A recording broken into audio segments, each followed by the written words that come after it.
Wacana pelonggaran atau relaksasi PSBB belakangan menjadi kontroversi. Ada yang setuju dan ada juga yang menolak. Apakah hal tersebut, fenomena tersebut merupakan signal akan akhir virus corona di Indonesia? Banyak prediksi yang menjelaskan bagaimana akhir dari corona di Indonesia. Tak ketinggalan, Presiden Republik Indonesia, Bapak Joko Widodo, pada tanggal 6 Mei dalam sidang paripurna beliau mengatakan, virus corona jumlah grafik COVID-19 di Indonesia pada bulan Mei harus melandai. Di bulan Juni dalam porsi sedang hingga ringan di bulan Juli. Dengan dinamika yang berkembang, kemudian Polri dalam hal ini Divisi Humas menyelenggarakan kegiatan untuk mengakomodir dinamika yang berkembang. Orang banyak bertanya, kemudian Polri menjawab dengan webinar yang bertajuk Akhir Virus Corona atau Virus Corona Berakhir. Jakarta 11 Mei 2020. Harapannya kegiatan ini bisa memberikan gambaran dinamika dari penanganan COVID-19 di Indonesia.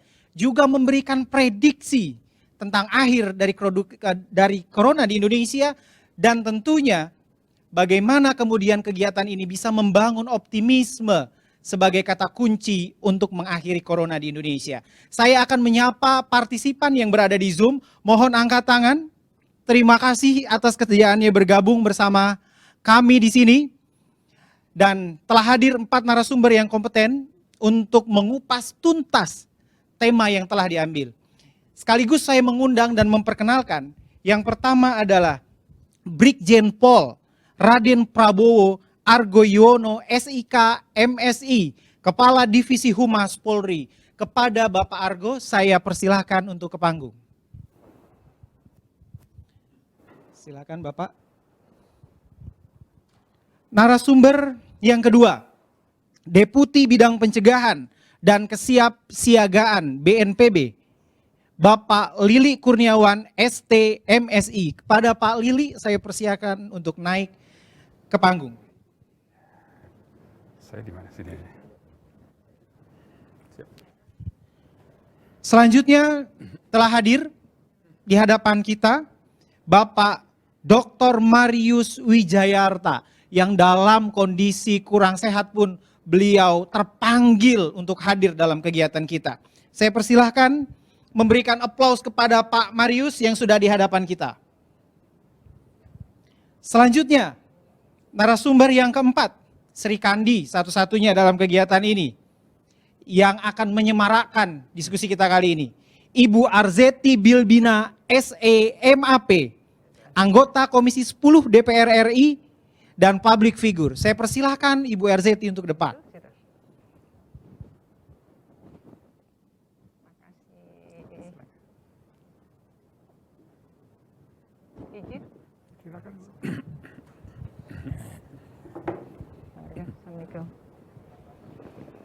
Baik, kita akan mengawali dengan menyanyikan lagu kebangsaan Indonesia Raya dan partisipan untuk menyesuaikan.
Kita lanjutkan dengan mengheningkan cipta diiringi doa, terutama untuk situasi nasional hari ini.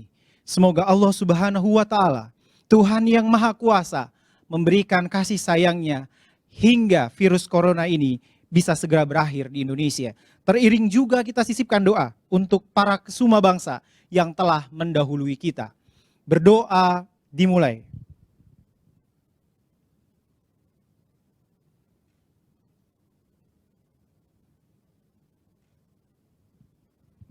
Selesai. Kepada narasumber dipersilahkan untuk menempati kursi yang disediakan.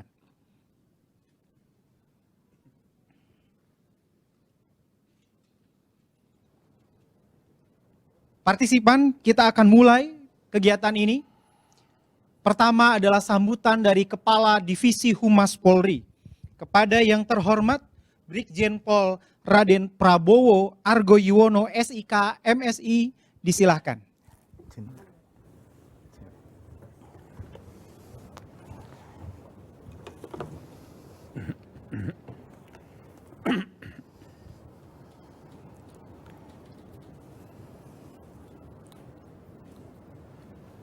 Assalamualaikum warahmatullahi wabarakatuh.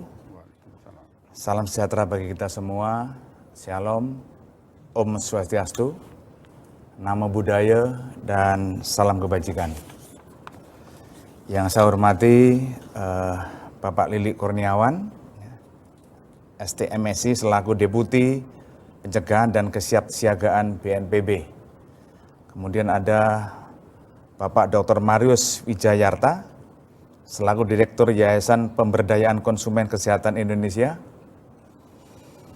Kemudian ada Ibu Arseti Bilbina, ya, SEMAP, selaku anggota Komisi 10 DPR RI. Selamat datang Ibu. Dan para karo, para kabak dan personil di jajaran Divisi Humas Mabes Polri, dan para undangan dan peserta webinar yang saya hormati.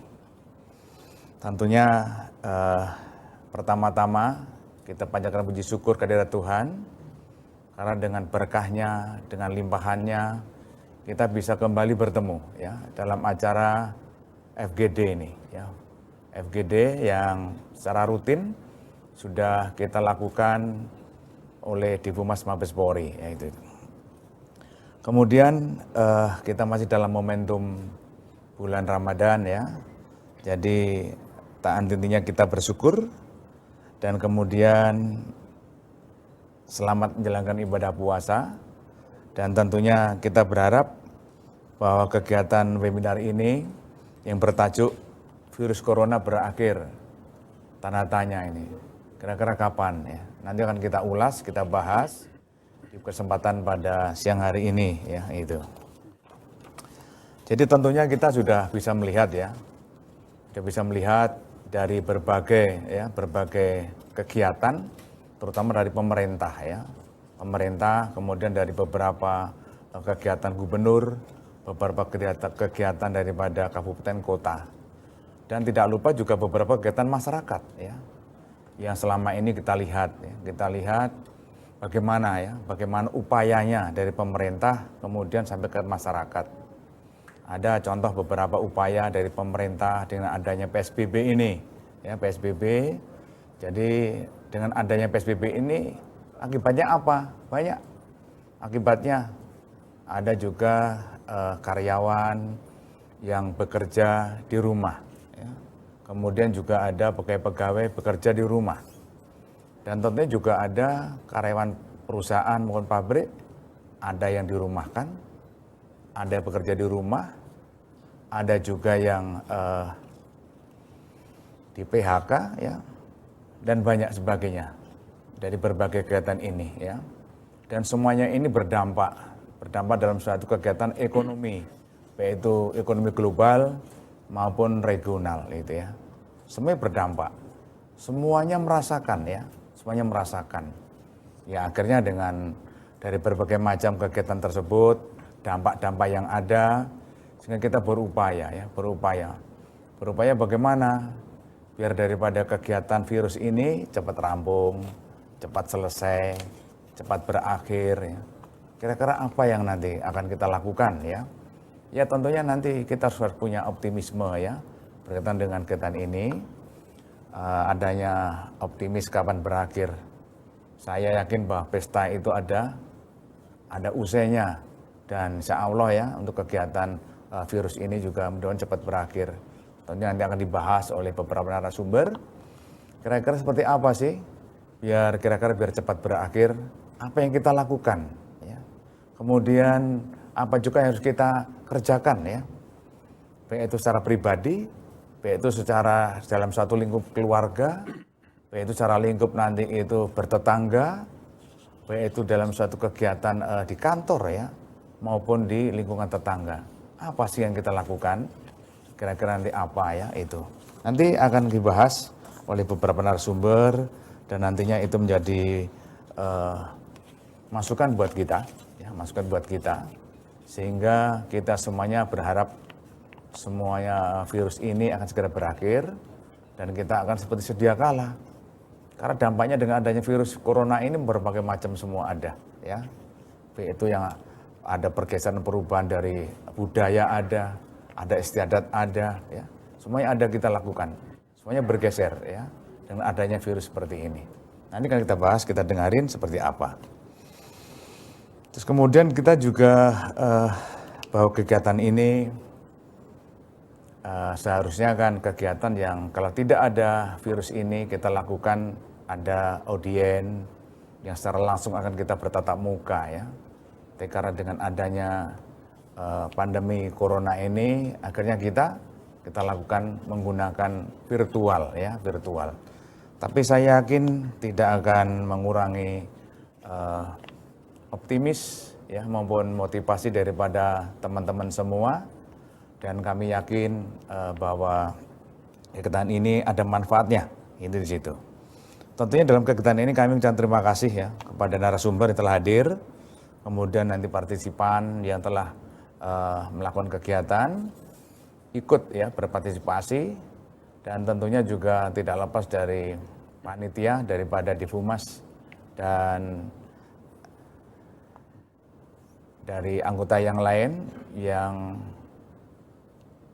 berhasil untuk melakukan kegiatan acara ini itu. Kemudian sebagai penutup, jika hari ini kita anggap sebagai pertempuran di mana virus corona sebagai musuhnya, maka ketidakdisiplinan akan menjadi sasaran empuk bagi musuh. Ya, itu. Sedangkan optimis bagi kita merupakan senjata Brahma Astra itu ya, yang dalam pewayangan sebagai senjata yang paling mematikan. Karenanya mengutip apa yang disampaikan oleh Presiden Republik Indonesia bahwa yang optimis pasti akan menang. Insya Allah kita akan menang melawan corona. Terima kasih. Demikian sambutan saya. Wassalamualaikum warahmatullahi wabarakatuh.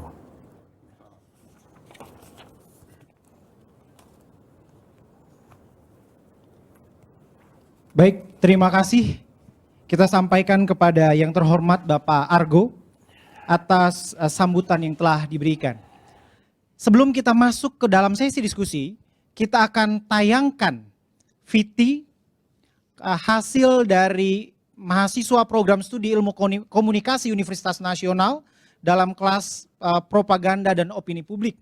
Bagaimana kemudian pesan yang ingin disampaikan adalah optimisme di tengah corona. Selamat menyaksikan.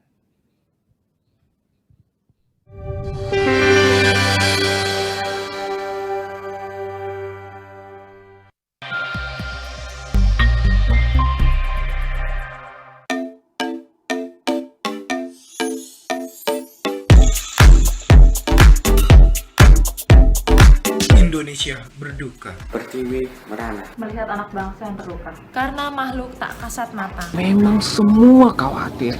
Memang semua waspada. Tapi terlebih dari itu semua, panik adalah virus yang lebih mematikan. Pertiwi terus berduka. Begitupun kami. Kami hadir sebagai wajah baru Indonesia. Mewakili pemuda. Mewakili pemudi. Kami ikut berkontribusi. Menyuarakan semangat. Untuk saling menyemangati. Tidak ada yang baik-baik saja ketika satu terluka di negeri ini. Kita semua sama. Kamu, tidak sendiri. Bersabarlah, badai kan berlalu. Bersabarlah, meskipun berat. Kita akan lewati Masa yang tak pasti ini. inilah waktunya Saling menyayangi. Saling mencintai. Saling peduli. Dan tetap memberi. Demi Ibu Pertiwi. percayalah semesta akan bantu. Jaga diri. Jaga jarak. Tetap di rumah. Percaya pada pemerintah. Karena kami. Karena kami Karena kami. Karena kami karena kami Masih ingin. Melihat senyummu kembali. Dan inilah pesan dari kami. Terima kasih. teruntuk pahlawan, Tanpa tanda jasa. teruntuk mereka Yang mengorbankan keselamatannya. Atas perjuangan nyata. Tanpa lelah. Membantu sesama. Demi bangsa yang kembali sehat. Kali lagi terima kasih. teruntuk pahlawan negeri. Semua bangga. semua mendukungmu. Semua mendoakanmu. Saya bisa. Kamu bisa. Kita semua pasti bisa. Kita bisa. Kita bisa. Kita bisa. Kita bisa.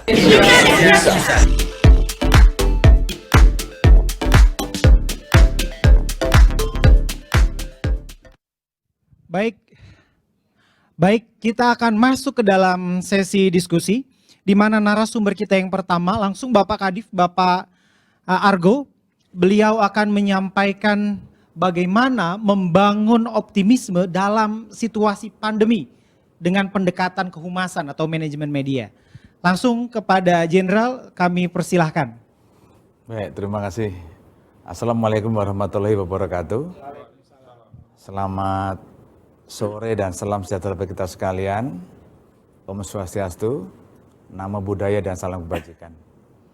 Ya tentunya kita bersyukur ya, bersyukur pada Tuhan. Kita diberi kesehatan, diberi berkah ya yang melimpah sehingga kita bisa ada di sini ya dalam acara yang diselenggarakan oleh Divhumas Mabes Polri. Tentunya kita juga apresiasi kepada para narasumber ya yang telah hadir pada kesempatan siang hari ini, yang tentunya nanti para narasumber inilah nanti yang semakin banyak edukasi-edukasi yang kita berikan sehingga nanti menjadi suatu sekumpulan yang sangat baik untuk kita manfaatkan. Ya tentunya dengan tema yang ada, berkaitan dengan apa yang akan kami sampaikan dari Divisi Humas Mabes Polri, ya tidak lepas daripada manajemen media gitu. Jadi apa kira-kira tentang virus corona ini? Tentu dari teman-teman semua banyak melihat ya di isu-isu yang berkembang saat ini.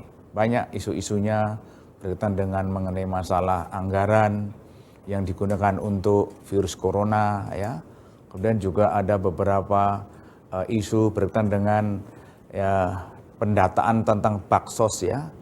Orang-orang yang menerima apakah sesuai tidak. Setelah menerima pasti orang akan bertanya isinya apa kan di situ. Jadi semuanya serba saling tidak percaya.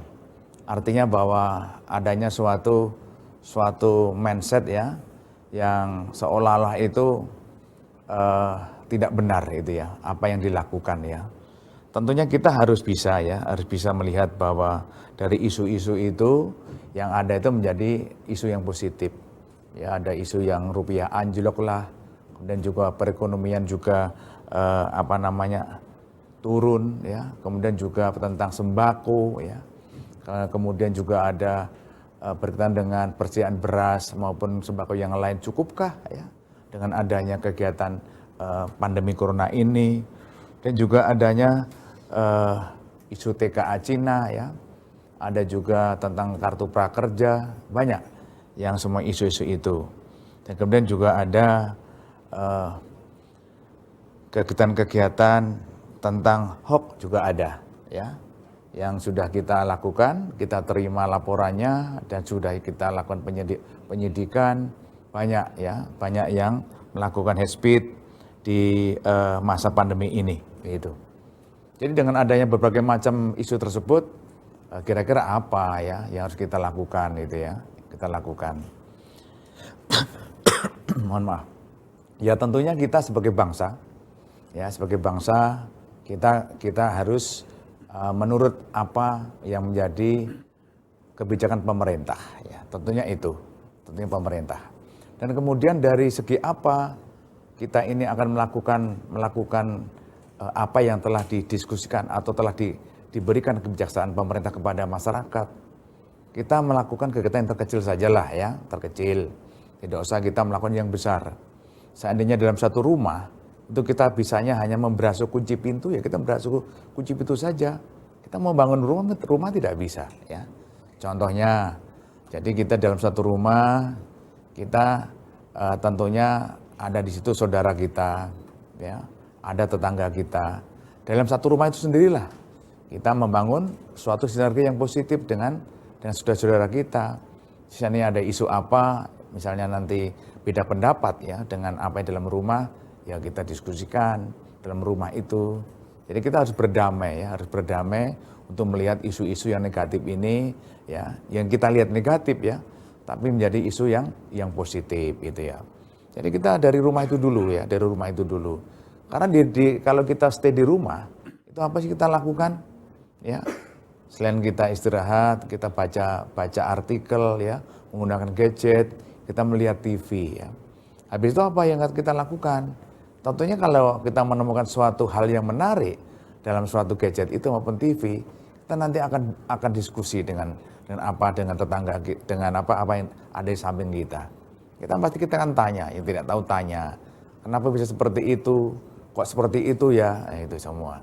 Itu semuanya kalau misalnya dalam suatu rumah itu sendiri sudah membangkitkan ya narasi yang positif, tentunya kita nanti akan berkembang ke lingkungan rumah ya, berkembang lingkungan rumah. Di lingkungan rumah ada tetangga ya. Kita bisa menggunakan ada namanya Pak RT, satu RT itu, kita ada namanya WA Group RT itu ya di sana. WA Group RT ngapain ini kita lakukan? Tentunya kan dari kelompok RT sendiri kalau mendapatkan informasi-informasi atau isu-isu nanti akan di-share ya. Di-share di lingkungan WA itu tersebut. Ya, tentunya di situ kita harus bijak ya, di situ kita diskusi dan kita membangun opini yang positif di lingkungan RT tadi ya. Jadi kita juga kalau kita mau nge-share, ya kita lihat dulu temanya apa, isinya apa. Ya kira-kira kalau ini saya share di grup ini nanti menimbulkan apa itu ya. Jadi kita harus bisa menilai itu. Jadi jangan kita hanya lihat judulnya, langsung aja kita share itu ya. Yang isinya kita belum lihat, belum tahu itu ya. Itu harus kita pahami ya. Isinya seperti apa, kita pahami, kemudian baru keluar. Dan kemudian juga di dalam rumah itu sendiri, ini pun sudah menerapkan namanya isolasi mandiri seperti apa itu ya. Ya tentunya kan itu juga nanti kan kita lakukan di lingkungan daripada tetangga-tetangga itu ya.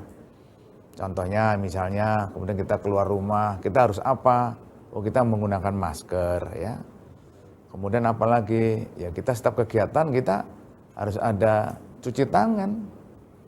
Tadi dilihat di sini ada di luar tadi harusnya cuci tangan ada di dalam gitu ya. Tapi ada di luar ruangan ini ada hand sanitizer yang ada di sana. Itu di sana ya. Jadi hampir semua kegiatan kita harus ada suatu sarana yang kita gunakan ya. Jadi kita memberikan contoh kepada orang lain, oh ternyata kita cuci tangan, kita menggunakan masker dan kita jaga jarak ya. Jaga jarak dan jangan sampai masuk dalam satu kerumunan. Nah, kemudian dari lingkungan RT berkembang ke RW. Dan lingkungan RW pun juga saat ini juga pada membatasi ya. Membatasi semuanya ada portal ya. Kemudian ada orang yang masuk di sana kita cek. Itu mau kemana, tujuan apa. Semuanya, semua itu saling menjaga. Saling menjaga. Harapannya apa? Jangan sampai virus datang. Datang kemana? Ke wilayah itu. Ke komunitas itu. Ke rumah itu. Jangan sampai datang. Ya memang tidak kelihatan memang. Tetapi kan kegiatan yang kita lakukan ya. Jadi jangan sampai virus itu datang itu. Dan kemudian juga ada di lingkungan RT itu sendiri hari apa ya, misalnya sebelum buka puasa pas ngabuburit ada stressing di sana. Stressing ya 5-10 menit lah stressing, peregangan-peregangan itu di situ. Ataupun setelah sahur itu ada peregangan-peregangan. Minimal semuanya kita lakukan. Ini untuk apa? Untuk meningkatkan imun ya. Menjaga stamina itu ya, menjaga stamina itu. Dan kemudian setelah kita ada dalam satu keluarga RT, RW, kemudian berkembang ke lingkungan kantor itu. Kalau misalnya kita masuk kantor, kalau bagi masyarakat yang bekerja di rumah, itu tadi bagaimana sih caranya isolasi mandiri seperti apa tadi ya itu. Dan banyak ada itu yang tinggal dalam rumah yang di perkampungan atau di lokasi perumahan, beda dengan ada di apartemen, yang tinggal di apartemen itu berbeda juga ya. Bagaimana sih caranya isolasi mandiri sehingga jangan sampai virus datang gitu ya. Banyak kalau isolasi mandiri di apartemen kan itu harus naik turun lift, harus mengambil makanan di bawah dan sebagainya. Itu semua kalau kita bisa memahami bagaimana itu protokol COVID-19 ini, saya yakin lah itu ya, corona itu akan takut lah itu corona, pasti akan pergi ya, akan lihat kita, bawa kita aja udah pergi itu ya. Yang penting kita memahami daripada protokol COVID. Jadi itu semua ya teman-teman ya, tetap kita harus membatasi ya, harus kita bisa tahu isu-isu apa itu. Jadi kalau semuanya isu yang negatif tadi yang kita terima, kita diskusikan, kita pahami menjadi isu positif, itu akan menaikkan imun dalam tubuh kita ya. Tapi kalau dalam tubuh kita itu diberi sesuatu yang negatif, itu memudahkan virus masuk itu. Tapi dengan hati dan pikiran ya, yang kita secara positif terus ya, dengan melihat berita, dengan melihat TV, dengan mendengarkan radio, kita membaca di gadget itu, semuanya kita rangkum menjadi suatu kegiatan yang positif. Saya yakin lah ya, saya yakin bahwa semua kegiatan yang kita lakukan mulai dari protek diri sendiri ini kita bisa tidak disukai kita ini nanti, tidak disukai oleh apa? Oleh virus corona itu akan tidak suka sama kita ya. Tentunya kita harus, selain itu juga kita harus berdoa ya di situ. Jadi selain kita melakukan protokol COVID, baik itu di lingkungan sekitar kita ya, yang berkaitan dengan tugas kita masing-masing ya, banyak tugas kita masing-masing ya. Dan kadang-kadang kita lupa ya, kalau sudah ketemu teman lama, kita lupa rangkulan dan sebagainya. Dan teman itu padahal jauh dari, misalnya dari kota besar datang ke kota kecil. Kadang-kadang kita juga itulah ya budaya yang seperti itu harus kita melihat dengan situasi saat ini. Memang dengan adanya virus COVID-19 ini, berbagai macam budaya, berbagai macam adat, kebiasaan, itu bisa hilang itu ya, sudah sirna itu ya, di sana itu. Hampir semuanya kita saat ini tetap menjaga daripada COVID ini. Jadi COVID ini membuat kita berubah. Yang biasanya kita masuk rumah itu tidak cuci tangan, jadi cuci tangan kita ini. Ya, jadi cuci tangan. Jadi kita akhirnya kalau sudah kita biasakan kebiasaan-kebiasaan ini ya menjadi tiap hari kita lakukan, karena nanti akan menjadi budaya ya. Jadi budaya kita hal yang baik dalam untuk menghadapi virus corona ini. Mungkin itu teman-teman yang bisa kami sampaikan bagaimana kita untuk memprotek diri kita sendiri dan agar kita disiplin, nanti akan tahu jawabannya kapan berakhir corona itu. Yaitu bersiap disiplin, kita cuci tangan, pakai masker, jaga jarak, hindari kerumunan. Saya kira demikian. Wassalamualaikum warahmatullahi wabarakatuh. Waalaikumsalam warahmatullahi wabarakatuh. Terima kasih Jenderal atas materi yang disampaikan. Kata kuncinya membangun optimisme itu dimulai dari apa? Dari hal yang terkecil dan dari lingkungan yang terkecil. Baik, selanjutnya kita akan masuk kepada narasumber kedua. Beliau adalah Dr. Marius Wijayarta yang akan menyampaikan topik problematika dan solusi penanganan COVID-19 di Indonesia. Kepada Dr. Marius, saya persilahkan.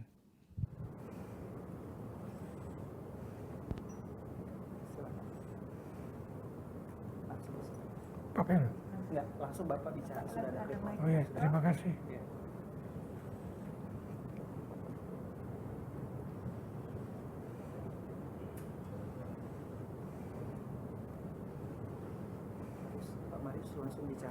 Iya. Terima kasih. Assalamualaikum warahmatullahi wabarakatuh. Bapak-bapak, ibu-ibu yang saya hormati, terutama Bapak Jenderal Raden Argo Prabowo Yuwono. Pak Raden, selamat pagi.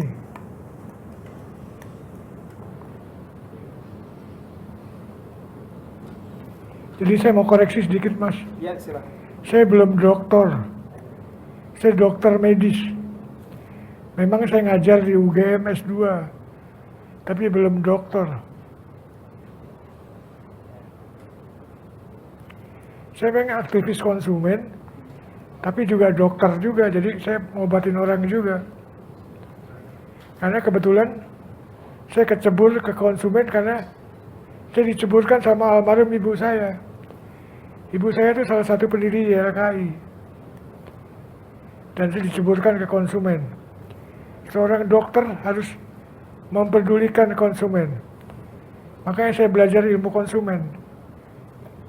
Makanya ini saat ini adalah saat yang paling bagus. Corona itu intinya bisa selesai. Asal kita kompak semua. Terutama di Kemenkes nih. Jangan tidur, jangan masuk angin. Kalau masuk angin, minum obat tradisional, ada tuh. Di Kemenkes nih yang tidur adalah yang bagian yang namanya, dulu namanya Binfar. Sekarang tuh namanya Farmasi dan Alat Kesehatan. Karena beliau inilah, disinilah akar masalahnya. Karena dia menyediakan alat kesehatan termasuk APD sama obat segala macam. Sayang dalam pertemuan ini kita nggak ada ya. Saya terakhir sudah kontak sama beliau juga. Karena bukan nggak mungkin sebentar lagi kan demam berdarah musim. Karena demam berdarah itu obatnya cuma satu, cairan infus.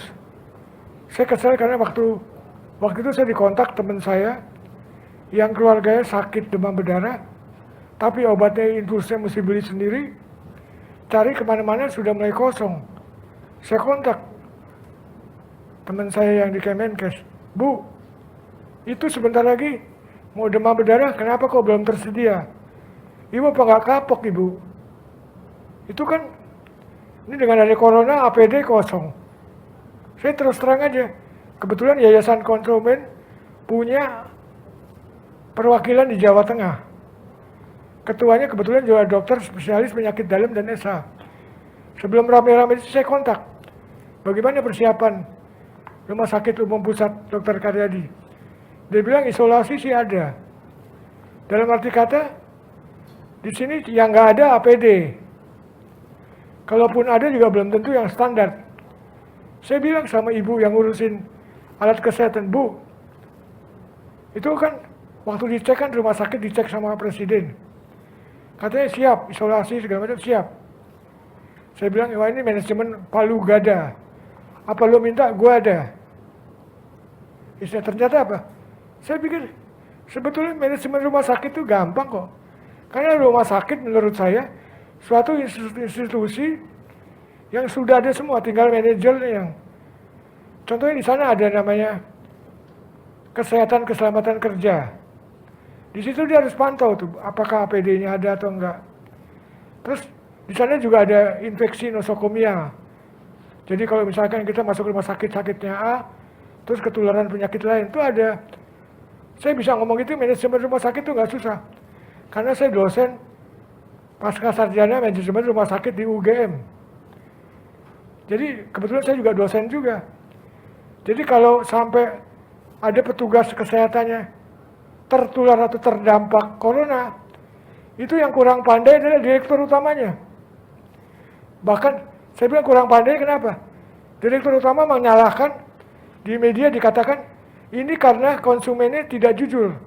Artinya pasien tidak jujur. Saya kesal juga. Dia nggak tahu keselamatan kerja di rumah sakit itu ada. Jadi jangan nyala-nyalain konsumen dong. Karena kebetulan saya juga ikut Jakarta Deklarasi WHO Patient Safety. Kebetulan di Jakarta loh, untuk Asia Pasifik. Di situ di WHO sudah bilang, kalau kita mengobatin orang, kita juga harus jangan sampai membuat kasus baru. Tadi saya sudah bicara dengan Pak Tom. Saya bilang, Pak Tom, ini ada satu lagi nih. Saran saya, satu lagi nih yang belum pernah diperiksa PCR nih. Yaitu petugas kesehatan. Karena dia tidak pakai APD. Kalau nggak pakai APD kan tahu sendiri resikonya. Jadi sebaiknya juga pemerintah, kan sekarang PCR kan banyak.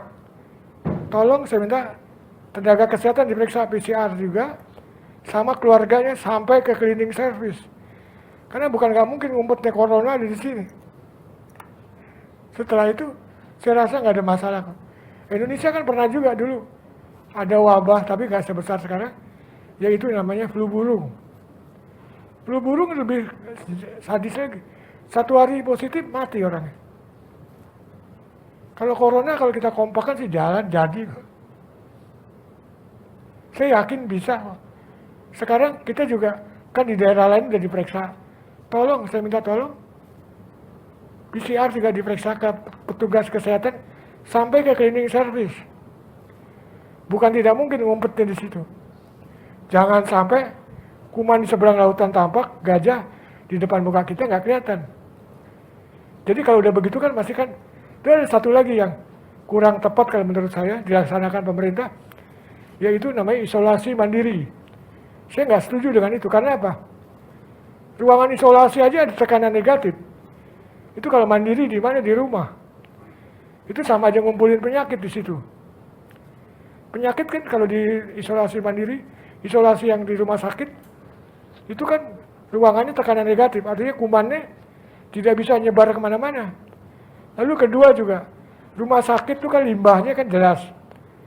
Limbah rumah sakit bukan seperti limbah rumah tangga. Dia harus pakai insinerator segala macam. Jadi belum bisa dibuang.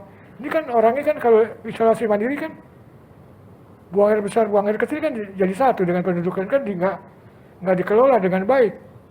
Jadi ini kan bisa mencemari lingkungan. Takutnya nanti udah turun, tiba-tiba naik lagi. Dia kan kumannya, virusnya ngumpet di situ. Jangan dibilang corona kedua, gelombang 2, bukan. Karena belum tuntas. Jadi saya minta tolong kepada pemerintah, sebaiknya juga diperiksa petugas kesehatan dan keluarganya pakai PCR. Kalau dia positif, dirawat sampai sembuh. Terus saya minta juga untuk bagian farmasi dan alat kesehatan, tolong dipersiapkan itu. Karena ini sangat berbahaya kalau ini tidak dipersiapkan, nanti kasihan BNPB dapat kerjaan lagi nih. Orang nggak ada alat kesehatan. Sebetulnya kan Indonesia kalau dipikir, ini kan dapat corona kan terakhir. Harusnya Kemenkes, khusus Farmakes, harus ini siap-siap. Kan Malaysia duluan, Singapura tanya dong, persiapannya apa? Persiapan bisa tanya. Kalau kurang masker, bikin juga bisa. Kalau kurang baju APD, kan bisa kerjasama dengan UKM segala macam. Indonesia kan rajanya garment. Daripada dipecat-pecatin kan mendingan kerja buat APD. Jadi kurang kerjasama. Dan ini kok diem aja nih. Lagi ngumpet kali ini. Jadi kalau menurut saya, harusnya bagian farmasi dan alat kesehatan itu tolong, saya kasih catatan khusus buat dia. Terus saya minta untuk direktur utama rumah sakit, kalau tenaga kesehatannya terpapar, jangan menyalahkan konsumen lagi. Tolong ingat ya. Baik. Dokter segala macam itu hidupnya dari masyarakat loh. Kalau nggak ada pasien, mau jadi apa dia? Baik. Dokter itu menjadi kelompok sosial yang cukup tinggi karena pasien. Sekarang malah dituduh. Dan itu jelas melanggar deklarasi patient safety WHO Jakarta. Baik, terima kasih. Terus yang kedua, saya ini ada satu lagi nih. Ya. Indonesia sebetulnya sudah punya naskah akademik undang-undang wabah. Kebetulan saya salah satu anggota timnya yang buat BPHN. Itu 8 tahun yang lalu kurang lebih. Karena undang-undang wabah yang sekarang ini sudah kuno. Yang dibicarakan masih masalah leptospirosis, tikus, segala macam. Ya meskipun penyakit itu tadi, saya udah buatkan itu naskah akademiknya. Masuk ke DPR tadi untuk Ibu Arseti, tolong di mana? Kemana itu berkasnya? Waktu itu yang ajukan BPHN. Jadi sampai sekarang nasibnya nggak jelas. Itu di situ undang-undang wabah yang saya dengan tim buat itu udah modern. Jadi kalau bagaimana kalau ada wabah nuklir, biologi, chemistry. Jadi udah ke sana. Jadi kita tinggal, karena kalau ada undang-undang kan daerah kan tinggal ikutan. Jadi saya minta tolong, saya udah bicara juga waktu salah satu acara talk show TV, ada Pak Nabalin, Pak, kenapa sih kok itu hilang kemana naskah akademik? Dulu waktu mau buat dikejar-kejar saya. Saya kan kebetulan saya sekolah konsumen di luar negeri. Saya buat udah, isinya tuh antara lain nuklir, biologi, chemistry. Bagaimana kalau ada wabah nuklir, wabah chemistry? Udah dibuat, tinggal artinya nanti orang daerah kan tinggal lihat itu. Jadi nggak usah buat protokol-protokol lagi, undang-undang. Karena WHO dalam Jakarta Deklarasi WHO Patient Safety Asia Pasifik itu sudah wanti-wanti. Indonesia itu harus punya standar, bukan panduan, bukan pedoman. Baik Pak Marius. Jadi supaya Indonesia rata. Coba udah dibantuin sama WHO. Baik, Pak Marius sementara ditahan dulu. Kita jadi sudah kurang lebih mencatat kayak gitu ya. beberapa masukan-masukan yang konstruktif. Saya kira kita bisa catat di sini. Kemudian selanjutnya kita akan masuk ke narasumber ketiga, yaitu Bapak Lilik Kurniawan, STMSI. Beliau adalah Deputi Pencegahan dan Kesiapsiagaan dari Badan Nasional Penanggulangan Bencana.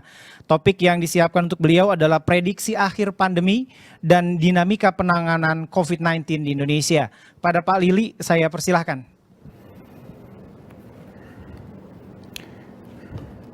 Baik, bismillahirrahmanirrahim. Assalamualaikum warahmatullahi wabarakatuh. Terima kasih Bapak Moderator. Sebelumnya saya mengucapkan terima kasih gugus tugas sudah diundang Pak Argo dan narasumber yang lain. Yang pertama mungkin sebelum masuk ke materi yang dimintakan, saya ingin menjelaskan sedikit saja mengenai kronologis karena ada dinamisasi di sana. Jadi kita ingat 31 Desember penghujung tahun 2019, WHO sudah menyampaikan kemungkinan akan ada virus baru ini. Kemudian 11 Maret 2020 secara resmi WHO menyampaikan bahwa corona ini akan menjadi pandemik, sudah menjadi pandemik.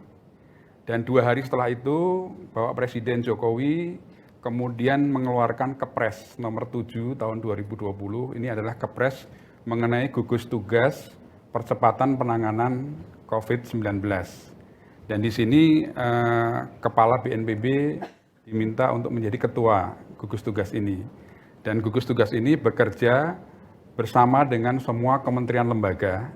Jadi kita tidak sendiri, kita bersama-sama. Dan kemudian ketua gugus tugas mengeluarkan surat organisasi untuk gugus tugas yang merupakan konsep pentahelik. Jadi kita mengajak semua pihak, bukan hanya kementerian lembaga, tapi juga ada lembaga usaha di sana, kemudian ada para pakar, kemudian masyarakat juga terlibat, dan tentu saja media. Nah ini yang kemudian dilakukan. Dan 13 April, Presiden kemudian menyampaikan bahwa COVID ini telah menjadi bencana nasional, sehingga kami di BNPB yang kemudian menjadi bagian dari gugus tugas ini bisa melakukan manajemen penanganan darurat bencana yang terkait dengan ini. Nah, sebelum nanti masuk pada prediksi tadi, kami perlu informasikan bahwa kami sudah mencoba untuk berhitung ini. Di awal-awal kita sudah mulai berhitung berdasarkan berbagai data, terutama dari Kementerian Kesehatan, bahwa dokter paru kita, karena ini kan masalah paru, ini ternyata tidak lebih dari 2.000 orang, tepatnya 1.936 orang. Harus melayani semua masyarakat seluruh Indonesia. Jadi kalau kita lihat rasionya, itu 1 berbanding 1,2 juta. Nah kalau kemudian ini pertahanan ini jebol begitu, akhirnya kita harus melihat bahwa semua rumah sakit kita akan penuh dengan pasien. Maka langkah pertama yang dilakukan oleh gugus tugas adalah bagaimana upaya pencegahan dilakukan di awal. Jangan sampai, intinya jangan sampai masyarakat kemudian tertular, terpapar, kemudian masuk rumah sakit. Sehingga nanti tugas-tugas dokter dan tenaga medis yang lainnya bisa kita kurangi di sana. Nah, bagaimana kemudian skenario-skenario yang dibuat oleh gugus tugas? Kami masih meyakini lebih dari 90% masyarakat kita masih sehat. Sehingga dengan kondisi itu kami akan mempertahankan yang sehat akan tetap sehat. Kemudian bagaimana mereka yang sakit, yang tentu saja yang sudah positif, yang PDP, ODP, dan juga OTG, ini sebisa mungkin mereka dirawat supaya sehat dan sembuh kembali. Ini strategi yang sebenarnya sangat simpel. Nah, bagaimana kemudian kita menjalankan konsep-konsep pencegahan yang kita lakukan? Kita tentu saja melakukan edukasi, sosialisasi, dan mitigasi. Tentu kita akan melihat bagaimana sebenarnya proses penularan ini dilakukan, terjadi begitu. Nah, pertama lewat droplet, dan yang kedua lewat aerosol, lewat udara. Walaupun lewat udara itu kecil, sehingga narasi-narasi yang dibangun oleh gugus tugas adalah bagaimana kita menjaga jarak, bagaimana kita harus selalu pakai masker, bagaimana kita harus selalu cuci tangan dengan sabun dan air mengalir. Karena tadi kecenderungan kita begitu tangan kita sering memegang muka begitu, sehingga di sana ada bagian-bagian hidung, telinga, dan mulut yang menjadi sarana penularan di situ. Nah, inilah yang kemudian kita lakukan. Nah, kemudian kembali ke bagaimana kemudian prediksi-prediksi yang dilakukan. PSBB menjadi salah satu pilihan. Ini Bapak Presiden sudah menyampaikan, dan hari ini sudah ada 4 provinsi dan 22 kabupaten kota yang sudah melaksanakan PSBB ini. Nah, dari hasil yang kemudian kita amati, ada 10 provinsi dengan penambahan jumlah kasus mingguan yang baru. Nah, ini yang paling tinggi, kita lihat di DKI Jakarta, kemudian di Jawa Barat, Jawa Timur, Jawa Tengah, kemudian Sulawesi Selatan, Banten, Nusa Tenggara Barat, Bali, Papua, dan Sumatera Barat. Ini adalah 10 provinsi dengan penambahan jumlah yang cukup besar. Nah, sekarang proses untuk kurvanya ini sebagian besar adalah meningkat. Tetapi memang kalau kita lihat dalam minggu-minggu ini, Jakarta memang agak turun. Memang sudah mulai melandai, tetapi hari-hari kemarin sudah naik lagi. Nah, memang tidak mudah, tidak bisa kita kemudian menjustifikasi semua provinsi perlakuannya harus sama, terutama mengenai PSBB. Apalagi ada keinginan untuk melakukan dalam tanda petik relaksasi begitu. Relaksasi tentu saja hubungannya nanti kaitannya dengan masalah ekonomi. Karena kami di gugus tugas akan mengurus ini, mengurus bencana, jangan sampai kemudian menimbulkan bencana baru. Artinya kita akan mengurangi masyarakat yang terpapar COVID ini, tapi juga mengurangi masyarakat yang terkapar karena PHK, karena masalah ekonomi dan sebagainya. Ini memang tidak mudah, harus dicari jalan keluarnya, dan tentu saja pendekatan protokol kesehatan ini akan menjadi prioritas kita. Nah, kemudian kalau kita lihat apa yang terjadi penularan di Indonesia dalam beberapa waktu terakhir ini, setiap kasus itu akan menginfeksi rata-rata 2-3 orang, sehingga kurva itu akan kelihatan akan naik. Tetapi kemudian berapa intervensi yang kita lakukan, kita bisa bagi 3 ini. Selama ini intervensi yang pertama adalah intervensi rendah. Intervensi rendah ini adalah bagaimana kita menjaga jarak sosial secara sukarela, kemudian membatasi kerumunan massa. Ini yang paling rendah, intervensi yang paling rendah. Kemudian yang moderat yang kita lakukan adalah melakukan tes massal, cakupannya rendah. Kemudian mengharuskan pembatasan sosial, menutup sekolah, bisnis, dan yang lain-lain. Kemudian yang ketiga adalah intervensi tinggi. Intervensi tinggi adalah melakukan tes massal yang cakupannya tinggi, kemudian mewajibkan pembatasan sosial berskala besar. Nah, ini yang kita sebenarnya sudah sampai di intervensi yang tinggi, sehingga kalau kemudian kita lihat kurva yang penambahan positif sampai hari ini masih mulai naik, tetapi ada beberapa tempat yang tadi saya sampaikan sudah mulai turun begitu. Tetapi sebagian besar memang masih naik. Nah, kira-kira sampai kapan ini akan bisa turun? Saya kira saya sepakat dengan semua masyarakat yang hari ini melihat acara ini, kita juga kangen nih untuk sekolah lagi, kangen untuk bekerja lagi, kangen untuk bertemu dengan kawan-kawan, ngobrol di kafe, di tempat-tempat yang selama ini dilakukan begitu. Nah, tetapi kita sekarang ini harus dibatasi tadi, karena sebenarnya cara kita mengurangi penularan ini adalah dengan pembatasan tadi, sehingga ada dua hal yang harus kita lakukan bersama-sama. Yang pertama adalah melakukan disiplin pribadi. Disiplin pribadi yang secara kontinu, terus-menerus kita lakukan. Apa disiplin pribadi? Tadi, protokol kesehatan tadi. Kita mencoba untuk menjaga jarak kita satu dengan yang lain. Kita harus pakai masker. Setelah beraktivitas kita harus cuci tangan. Kalau kita harus keluar rumah, kita masuk rumah, kita harus langsung mandi. Baju harus langsung direndam di air sabun dan sebagainya. Itu yang harusnya dilakukan. Kalau itu kita bisa lakukan, bisa tekan bersama-sama dan secara terus-menerus, maka insya Allah grafik ini akan segera landai dan insya Allah akan segera turun. Karena kita makin meningkatnya kurva ini akan membuat beban perekonomian kita akan meningkat. Dan juga tentu saja masyarakat, saudara-saudara kita makin banyak yang terpapar dengan masalah-masalah ekonomi. Masalah ekonomi yang kemudian timbul dalam waktu yang sangat banyak, tentu saja akan menimbulkan imunitas yang nanti akan turun. Nah, ini kita selalu mengkhawatirkan hubungannya apa? Hubungannya nanti masyarakat yang terpapar dengan masalah ekonomi ini juga akan terpapar juga dengan COVID di masa yang akan datang. Ini yang kedua kata kuncinya, Pak? Yang kedua kata kuncinya adalah kesadaran kolektif. Harus dilakukan bersama-sama.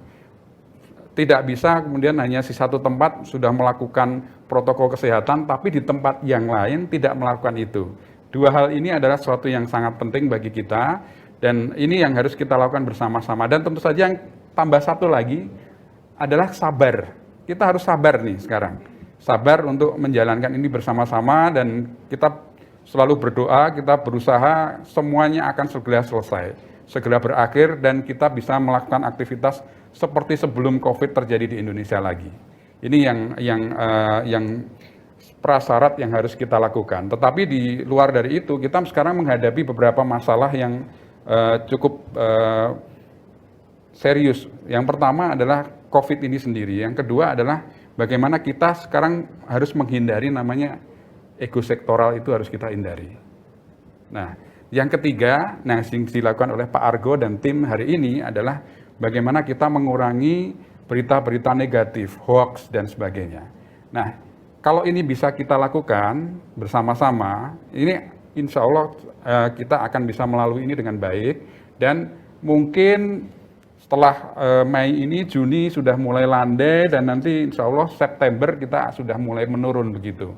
Dan harapannya nanti di akhir tahun kita sudah baik. Walaupun bisa kami sampaikan, masalah COVID ini mungkin tidak 100% akan selesai, karena sampai hari ini pun belum ada vaksin untuk COVID-19 ini. Baik di Indonesia maupun di negara yang lain juga belum ada vaksinnya. Sehingga kalau kita memang betul-betul akan selesai, memang kita harus menunggu vaksin. Tetapi berapa ilmuwan kita yang tergabung dalam Ristek Dikti, baik itu BPPT dan beberapa perguruan tinggi yang lain, sudah berusaha untuk membuat vaksin ini, dan kita berharap dalam waktu dekat ini kita bisa mendapatkan itu. Walaupun kemarin penjelasan dari Bapak Menteri Ristek Teknologi, kita masih cukup sekitar 1 tahun lagi. Baik, terima kasih Pak Lili. Kata kuncinya bagaimana kita diminta untuk disiplin baik pada level individu maupun kolektif. Lebih kurang begitu. Jika ini dilakukan, kita optimis sebelum akhir tahun virus ini bisa selesai di Indonesia. Kita optimis. Oke, selanjutnya saya beri kesempatan kepada Ibu Arzeti Bilbina, SEMAP. Beliau sebagai anggota Komisi 10 DPR RI dan juga public figure. Namun pada kesempatan kali ini beliau akan diminta memberikan materi terkait bagaimana sih mengedukasi masyarakat di tengah PSBB ini agar tetap disiplin, agar tetap di rumah? Saya persilahkan kepada Bu Arzeti untuk menyampaikan materinya. Ya, bismillahirrahmanirrahim. Assalamualaikum warahmatullahi wabarakatuh. Pak Lili, Pak Argo, Pak Marius, Mas Angga, dan juga sahabat-sahabat yang sudah hadir di sini. Sebetulnya ini diskusi yang sangat menarik karena pertanyaannya kapan pandemi ini akan berakhir. Ini bukan hanya pertanyaan bagi kami sebagai ibu-ibu atau pekerja. Anak-anak kita pun juga di rumah selalu akan bertanya kepada orang tuanya, baik pada ibunya, bapaknya, atau kakaknya. Kapan sih kita seperti ini terus gitu ya? Tetapi memang di sini adalah jawabannya seperti tadi dikatakan Pak Lili, Pak Argo, bahwa ini adalah dibutuhkan kedisiplinan, dibutuhkan kerjasama, gotong royong.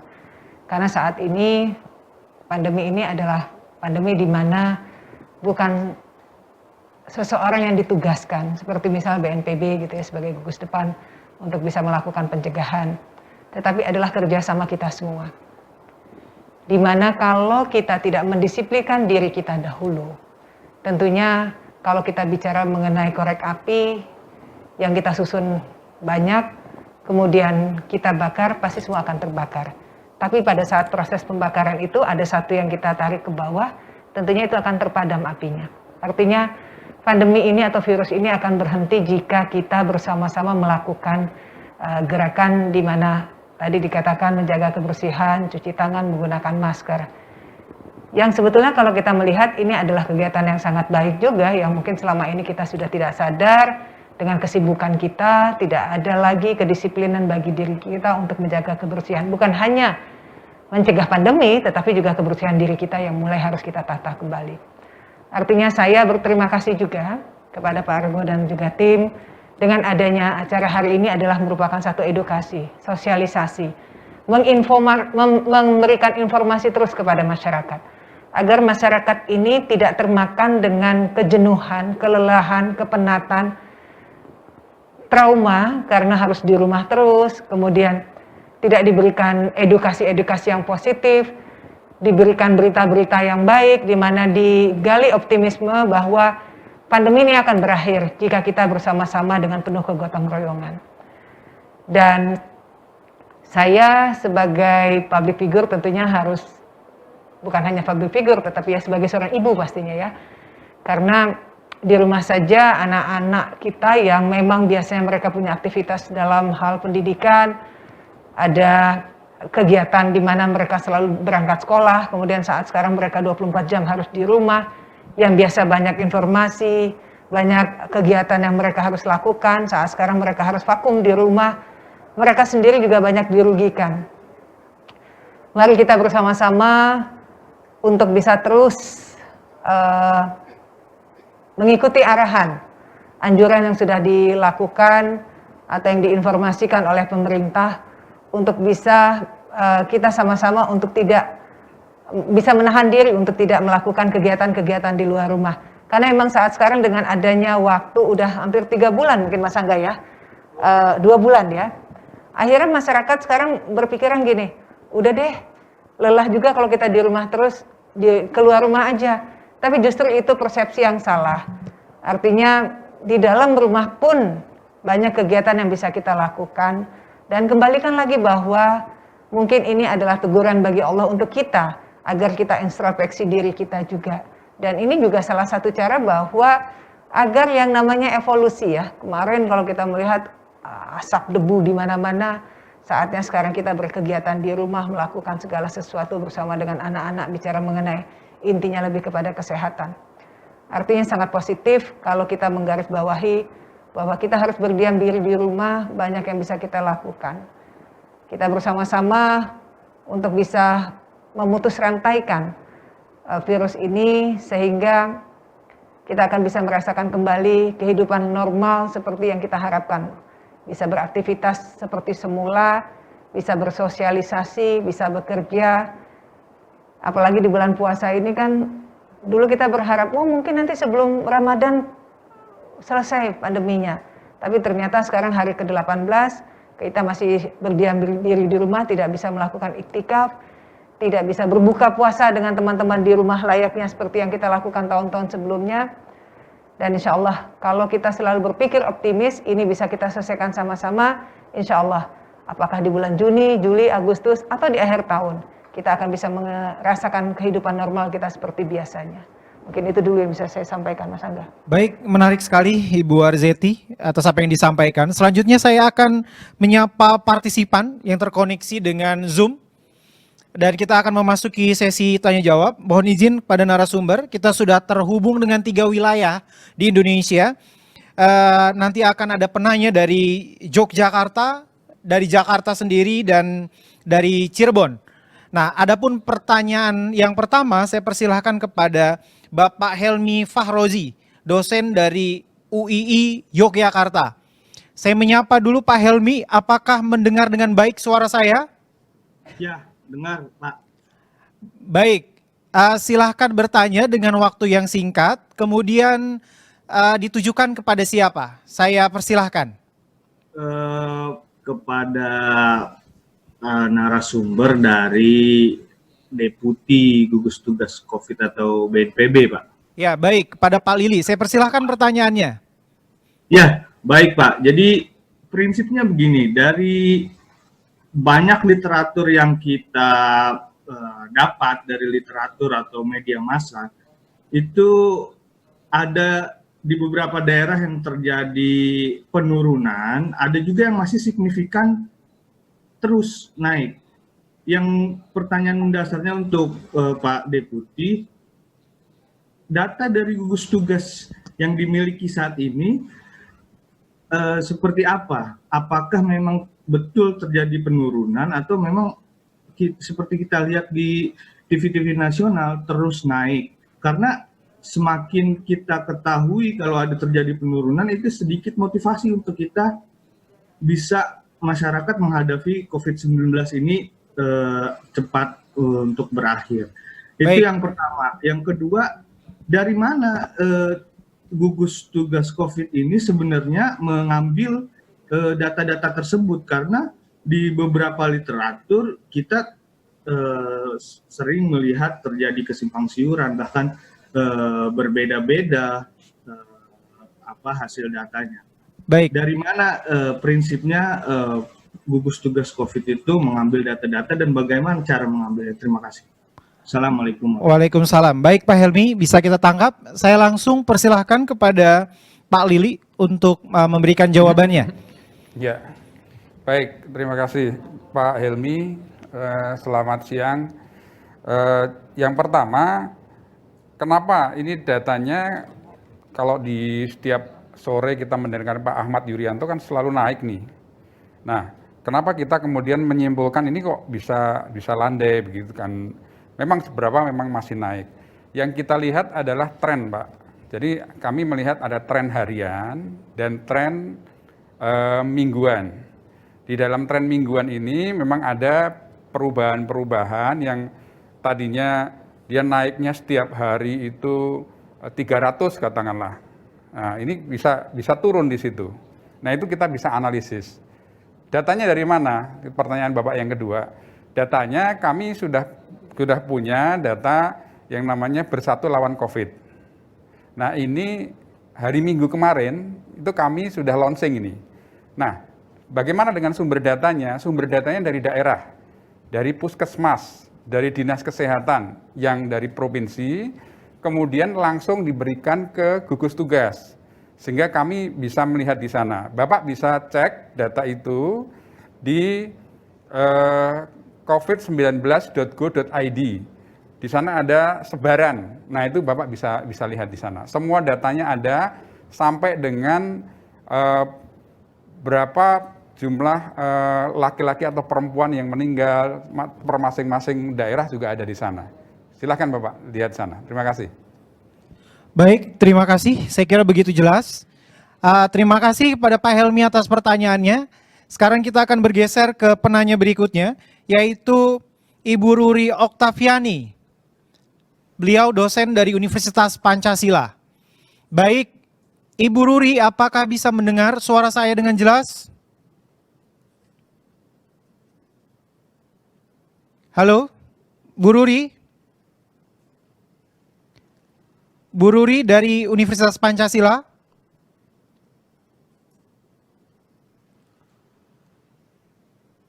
Baik, sambil operator sedang mengarahkan. Jadi Pak Lili, tadi kan ada pertanyaan. Memang ada fenomena di daerah, ada yang bertambah, ada yang berkurang. Nah, kalau bicara tren secara universal, secara general, bagaimana penilaian Bapak?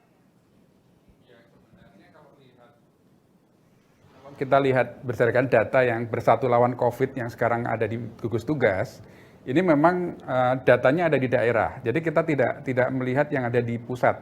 Jadi masing-masing daerah itu berbeda. Seperti Jakarta sekarang sudah mulai landai, walaupun dalam kemarin sempat naik, gitu.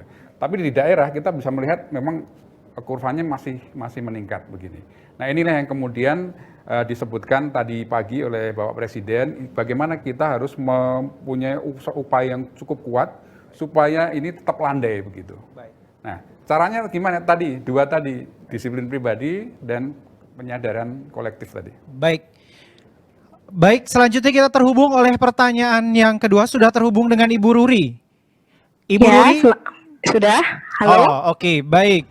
Saya persilahkan untuk bertanya, ditujukan kepada siapa dan tolong bertanya dengan singkat. Saya persilahkan. Oke, terima kasih Bapak Moderator. Nama saya Ruri. Saya mau bertanya dengan Bapak Polri.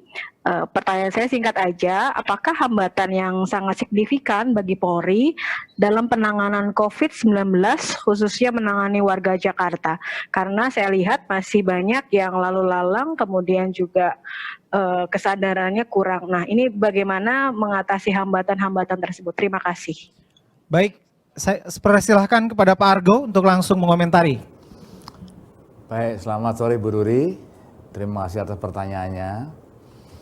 Ya mungkin yang pertama bahwa pandemi corona ini kan mungkin baru pertama kali ini.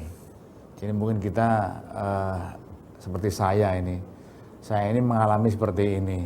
Nanti belum tentu nanti tahun ke depan itu akan mengalami lagi. Tentunya kalau kita melihat budaya daripada masyarakat Indonesia budaya, kemudian adat istiadat dan sebagainya, bahwa Indonesia itu terkenal guyup guyup itu bahasa Jawa terkenal itu rukun, terkenal gotong royongnya, terkenal berbaur, dan terkenal dengan mudah sapa menyapa.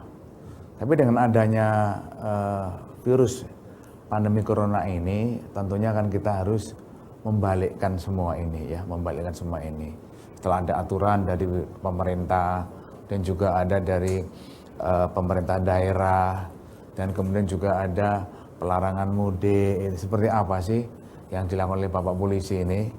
Ya tentu yang pertama adalah memberikan suatu edukasi ataupun preventif yang diberikan kepada masyarakat itu, baik itu melalui media sosial, baik itu melalui spanduk, ada leaflet dan juga ada namanya secara virtual tetapi ada menggunakan TOA TOA. Jadi artinya bahwa kalau ada kerumunan kita menggunakan TOA, kita menyampaikan ya tentunya ini mulai daripada di kota besar dulu.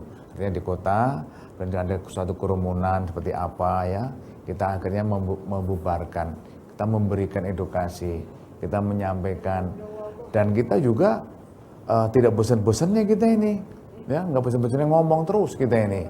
Jadi tidak hanya sehari saja, sekali saja, tapi setiap saat kita menyampaikan kepada masyarakat.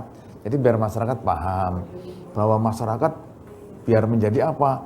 Pahlawan pemutus virus di situ. Jadi pahlawan untuk diri sendiri untuk memutus daripada rantai daripada virus corona ini Dan kemudian memang ada aturan yang mengatur kalau seandainya ada masyarakat yang melakukan pelanggaran terhadap PSBB ini yaitu dalam di jalan kemudian juga ada di perbatasan-perbatasan yang tidak diberlakukan PSBB dengan yang diberlakukan. Ya tentunya kan kita tetap tidak saklek itu, artinya bahwa kita tetap humanis dalam menyampaikan ke masyarakat. Contoh seandainya misalkan masyarakat dia itu mau berobat alternatif harus keluar kota.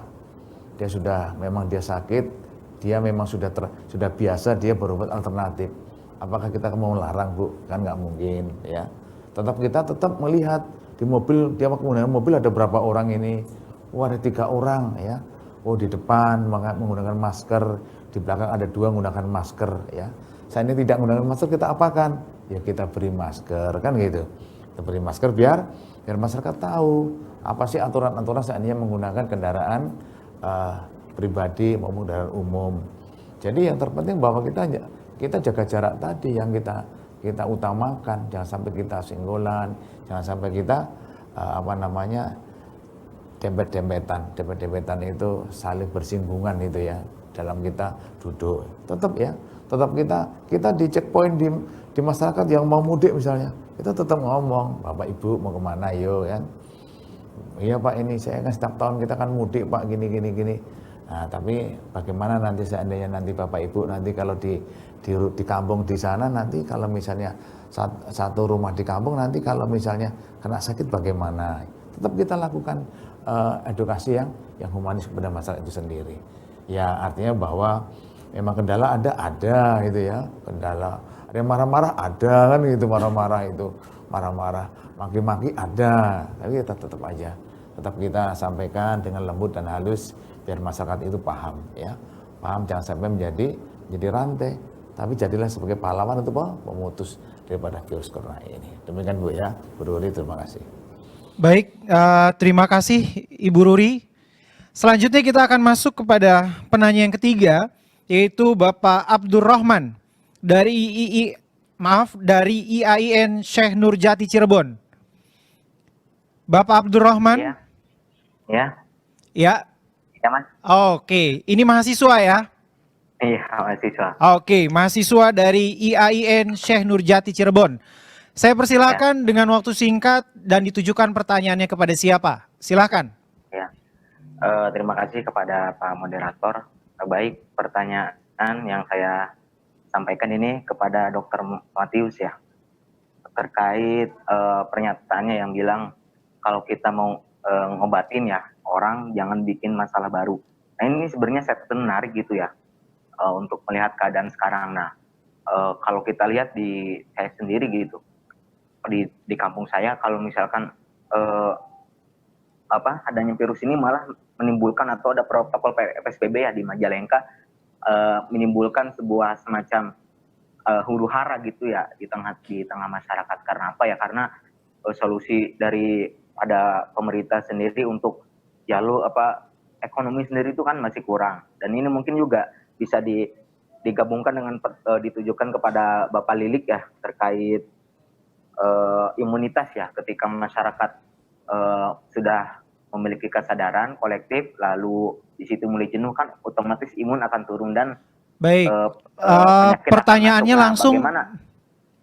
Nah itu pertanyaannya bagaimana Dr. Matius memberikan solusi terkait agar tidak terciptanya masalah baru di tengah pandemi ini gitu, terkhususnya masalah kesehatan. Dan yang kedua terkait Bapak Lilik ya, bagaimana tim deputi penanggulangan COVID ini bisa memberikan jalan keluar gitu ya terkait masalah ekonomi gitu atau menenangkan gitulah seperti itu. Baik, terima kasih kami bisa menangkap pertanyaannya. Pertama kepada Bapak Dr. Marius, apa solusi yang Bapak tawarkan untuk memaksimalkan penanganan COVID ini menjadi lebih baik? Solusinya, kalau bisa kita pakai teori komunikasi yang benar. Sekarang itu pejabatnya kebanyakan ngomongnya bahasa Inggris.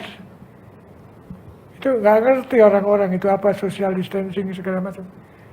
Mesti mereka tuh pejabat tuh boleh aja ngomong bahasa Inggris. Kalau masalah begini, teori komunikasi kan bahasa yang bisa mudah dipahami. Terus saya malu loh. Waktu Korea, pejabat Korea waktu menyerahkan alat sumbangan alkes, dia bisa berpantun. Karena persahabatan Indonesia Korea gitu dekat. Dia bilang, ringan sama dijinjing, berat sampai dipikul. Sementara pejabatnya sekarang ini ngomongnya banyak bahasa Inggris ya. Stressing lah, social distancing. Dan kita tahu, kalau teori komunikasi, supaya bisa terjadi perubahan perilaku kan ada beberapa tahapan. Orang tuh melihat dulu, mendengar, mencoba, baru terjadi perubahan perilaku. Dan saya minta bahasanya disederhanakan. Baik. Jadi terus menerus. Contohnya, saya sering ditanya orang, emang apa hubungannya megang hidung kok nggak boleh? Saya bilang, itu bukan megang hidung, lubang hidung ke tangan yang kotor. Ya istilahnya ngebor. Kalau hidungnya kotor kan orang kan suka ngupil ya, maaf sorry. Itu yang nggak boleh. Karena kalau tangan kita belum bersih, jangan sekali, orang kan nggak sadar. Terus ngucek-ngucek makan, bukan pegang mata. Kalau pegang hidung sih nggak apa-apa. Lubang hidung dikurek-kurek pakai tangan yang kotor. Baik. Itu penting sekali. Jadi bahasanya harus bahasa komunikatif. Jangan pakai bahasa Inggris banyak-banyak deh. Siap. Bahasa Indonesia kan bagus. Ya. Pejabat Korea aja ngomong bahasa Indonesia. Baik. Terima kasih Pak Wijaya. Langsung Jadi orang banyak yang spesifik. nggak ngerti. Ya. Langsung spesifik solusi yang ditawarkan adalah dalam publikasi yang dilakukan pemerintah harus menggunakan bahasa dalam tanda kutip yang lebih mudah, yang lebih memasyarakat, lebih kurang begitu, sehingga tidak terjadi kebingungan di sana. Terima kasih sekali. Baik, selanjutnya saya persilahkan kepada Pak Lili tadi.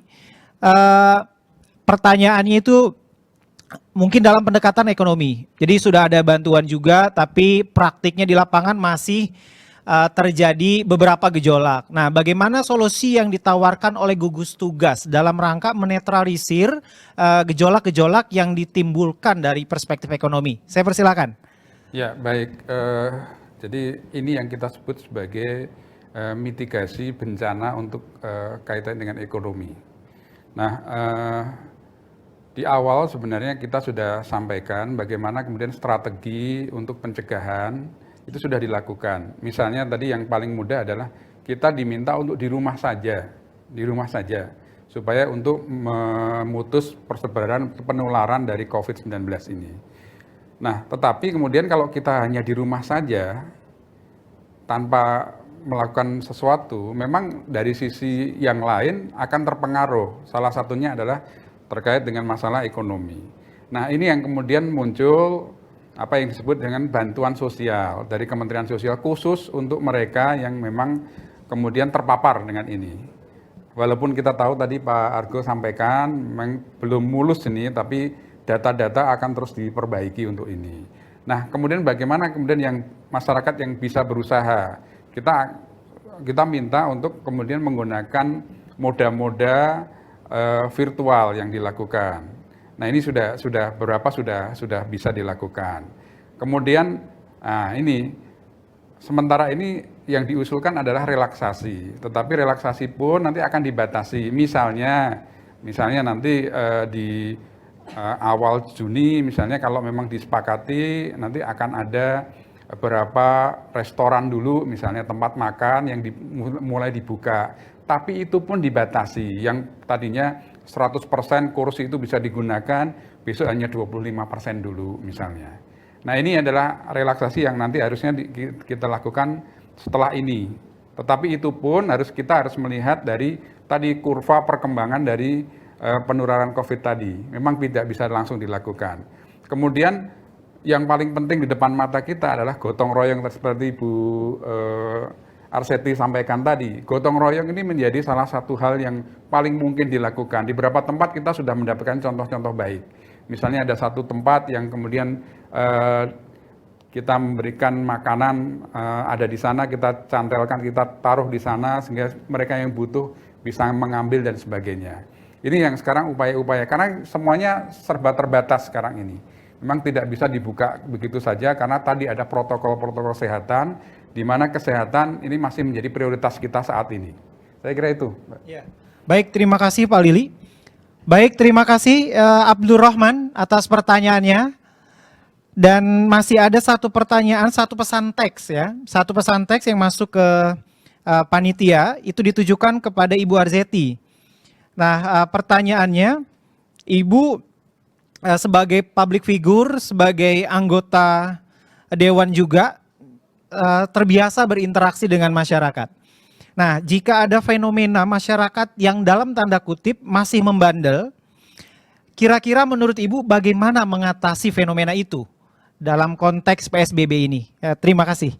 Baik, sebetulnya bukan kata yang tepat kalau dikatakan membandel. Mungkin tidak diberikan informasi yang baik, sehingga kemudian kesadaran untuk mereka menjadi bagian dalam pemutus rantaian pandemi ini, sehingga kenormalan hidup yang diharapkan oleh masyarakat Indonesia itu akan bisa berjalan baik. Artinya sekali lagi saya mengatakan bahwa edukasi, informasi, sosialisasi yang selalu harus kita libatkan masyarakat. Seperti tadi Pak Dokter mengatakan, gunakan bahasa yang mudah dimengerti oleh masyarakat. Betul, setuju sekali. Mungkin bicara mengenai social distancing atau physical distancing, itu yang hanya memahami 1 atau 2 orang saja. Yang harus sekarang kita libatkan adalah masyarakat kita di bawah, yang memang mereka notabene kalau kita bicara adalah aktivitas mereka itu kan banyak di luar. Jadi memang saya tidak setuju kalau dikatakan membandel, karena mungkin saja mereka belum mendapatkan informasi yang tepat, sehingga tadi Pak Argo mengatakan mari kita bersama-sama memecah. Kita bukan sebagai rantai, tetapi orang yang memecah mata rantai itu. Itu kata-kata yang baik. Saya langsung, iya juga ya. Kita jangan jadi rantai, tetapi justru jadi pemecah untuk mata rantai itu. Baik, terima kasih. Tetap intinya adalah komunikasi ya. Kita mengkomunikasikan, mengedukasikan dengan baik. Menginformasikan dan itu dengan baik. melibatkan masyarakat. Melibatkan partisipasi masyarakat. Betul. Baik, kita akan sampai di penghujung acara. Sebelum saya tutup kegiatan ini, saya minta closing statement dulu dari Pak Argo. Kira-kira apa yang ingin di akhir kegiatan ini, apa pesan yang hendak disampaikan? Ya, berkaitan dengan kapan berakhirnya corona yang tadi kami sampaikan bahwa mari sama-sama semua seluruh masyarakat Indonesia kita disiplin ya, dan kita mengikuti petunjuk daripada kebijakan pemerintah ya, seperti apa. Kita ikuti dengan ikhlas, dan saya yakin hati kita asik ya, dan kemudian kita bisa untuk menyelesaikan menghadapi daripada virus ini. Terima kasih. Baik, terima kasih. Tentunya kami ucapkan terima kasih kepada semua narasumber, ada Bapak Lirik, Bapak Argo, Ibu Arzeti, dan Dr. Marius atas perkenannya untuk hadir. Dan partisipan juga kami ucapkan terima kasih atas kesetiaannya di media Zoom. Sebagai penutup konklusi dari kegiatan ini, virus corona berakhir, tanda tanya. Bagaimana akhir dari virus corona? Akhir dari virus corona adalah tergantung bagaimana kita bisa disiplin, baik pada level individu maupun pada level kolektif. Insya Allah dengan optimisme yang kuat, kita bisa keluar segera dari serangan virus corona di Indonesia.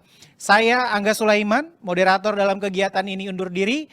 Terima kasih. Wassalamualaikum warahmatullahi wabarakatuh. Selamat sore, salam sejahtera bagi kita semua. Mohon angkat tangannya untuk perpisahan dalam kegiatan ini.